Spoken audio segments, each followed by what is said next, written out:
Hey guys, I'm Nathan from Arms and Armor. Craig. Today we've deemed the current light fetter controversy to be worthy of a whiskey and weapons. Cheers. Cheers. So we were just talking about how the internet's blowing up about really light fetters, and mostly we don't care very much. But we thought it, especially Craig's had a lot of experience making these things since the very beginning. Right? Yeah, and we've been here before. Lighter, heavier, longer, shorter. Do I get the 16-inch grip so my helicopter takes off, or do I stick with the historical grip? All those things have come ebb and flowed through time.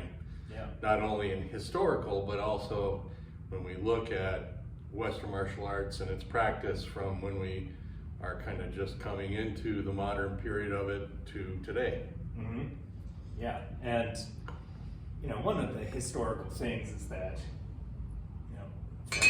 what we call fetter swords, right? These training swords are a 16th century training tool from Germany that we use for all kinds of arts today, and they were a sporting good / training tool then, not a weapon, and there was some variation among them, although how they varied was quite a bit different than how they vary today. You can look at the tip width against these two. Yeah. So they're both kind of in there. Mm-hmm. So this is an example of our Fechtspieler, our essentially standard fetter that we make, which we make to try and operate like a longsword that just won't kill you, hopefully. This one is one that we made that's a replica of one of the Higgins armory at the Worcester Very Museum. thin tip. Yeah, that is way different than modern fetters. Right? So this guy is way thicker at the fort and way thinner at the point. So the point is 0.6 of a millimeter thick, which means it's essentially sharp. And down here, how flexible is it right there? Not flexible, right? So in here, you have really no flex whatsoever. Mm-hmm. This fetter, presumably they saw it as fulfilling the goals of their tournaments, the fectuals that they were doing in the 16th century, and as a kind of training tool, but we don't really know what their design criteria were. In fact, it seems like they were trying to make each other bleed, but not kill each other. Right, which carries on in single stick. You're going for the head, the pate as a target, trying to lay somebody, give them a nice little scar. Yeah, academic fencing of Germany in the 1900s. Yep. You got the same thing. So that evolution of your training balance to how close is it to combat, how far away is it from combat, what are the rule sets, how do you try and game those rule sets? Sure. So if there's no restriction on how light your training sword can be, then you can go as light as you like. At a certain point, you realize you're out there with a car antenna, and somebody with a crowbar is going to mess you up. So it's just one of those things. It's true. Yeah. But there were different games, right? And the games we play today vary a lot, which is mostly why we don't have a big whatever in the game. What do you have in the game? Cock in the game? That's a cockfight. Yeah. I don't know. Dog, whatever. Dog in the fight. Yeah. Whatever.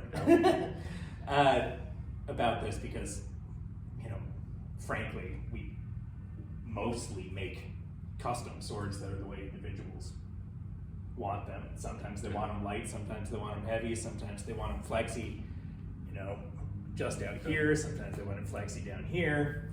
And we have certain, training groups that say, oh, we like ours like this, and so we will adjust for people from that group.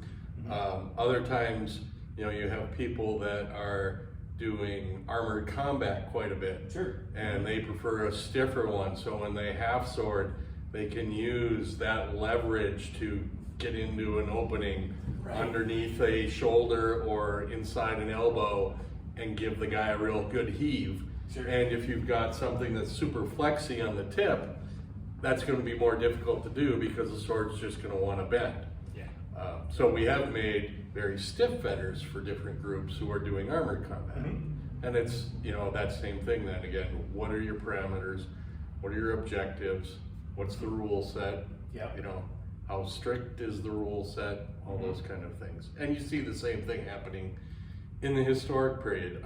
Sure. When you look at a lot of the rules from the Low Countries in Germany on these, you know, how you would fight with swords in the salle or in the tournaments on the weekend kind of thing in the square, they all have different things of afterblows and all this kind of stuff is trying to emulate combat, which is all we are doing as well. But how closely or not closely you get to that is a academic question more than a like we can all sit down and say this is the most like it, you know, because the most like it is it. Yeah. You know, fight the sharps, you know, but Yeah. you're moving safety right to the bottom of the list on that one.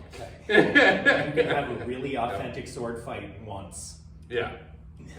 Which is probably how most really authentic sword fights went. Probably. That's why some people are famous for surviving 5. Yeah. Right. Yeah. Yeah, and you know, today, you know, we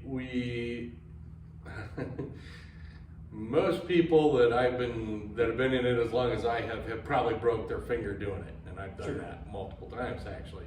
But today, most people don't want to break their fingers. Some of people make their living with their hands, and they can't necessarily break their fingers, so they're striving to not break those digits. Sure. But in a sword fight, you know, in a sporting sword fight, especially with no armor and things, it's really easy to break a finger. Oh yeah. Yeah. So it's harder not to break a finger. So it's, you know, that's an aspect of where is our comfort level with personal injury. Yeah. You know, and we've talked about some of these things before and other things. Oh, for but sure. Yeah. It's just really good to put yourself in the context of where you're at. Oh yeah. Yeah. Not get too worried about this, that, or the other thing. Totally. And like, I don't fight tournaments anymore. It's been a couple of years mostly because I don't want some doofus I don't know to break my hands. Yeah. And I hate wearing super heavy gear. And so lighter fetters, all things considered, probably somewhat safer. Yeah, safer if you get control, you know. Unless people are just hitting super hard, which is why I don't fence people I don't know. Yeah, I mean, sit a couple of Western martial artists around a table, pour them a beer, say, what's more important, or whiskey, what's more important? Accuracy, control, speed. Yeah. Go. Sure. Yeah, you know, it's an eternal debate. Sure. You know? Absolutely, and it was back in the day. Yeah, exactly. Right. Yeah. That's why they had these different kinds of training tools, because they were trying to figure out how to have a game that trained you, the results of which had some relationship to your skill. Yeah. That also wouldn't kill. Yeah, all your opponents. All your friends. So there's only one guy that was good, and he killed everybody. Yeah, so, exactly. Yeah, His you name had was Conan. Yeah, or Lichtenauer, Or yeah, Fury. Yeah, exactly. Those guys were crazy. Yeah. So, all in all, we are in favor of a wide variety of training tools, and including whiskey. And you know, if you want a fetter from us, let us know. They are essentially all custom. And we almost never make one that hasn't just been ordered. And most people have some kind of an alteration. This one you can see that has a wire grip on part of it and some kind of a bone thing in the center and rings. It belongs to my friend. It's very fancy. If you want to make your fetter more expensive, let us know. Yeah. Got you. Show up your gloves a little. Yeah. Later. Exactly. And if you want a more historical training weapon that you definitely are not going to be allowed to use in a tournament, but that will teach you a hell of a lot about the work that was being done in the 16th century, let us know, and we can make you something like this, but it ain't gonna be cheap. Yeah. Days of being cheap are over. That's it. That's it. All right, cheers, guys. Use whatever fetter you like. Fight well. Fight well. Cheers. Cheers.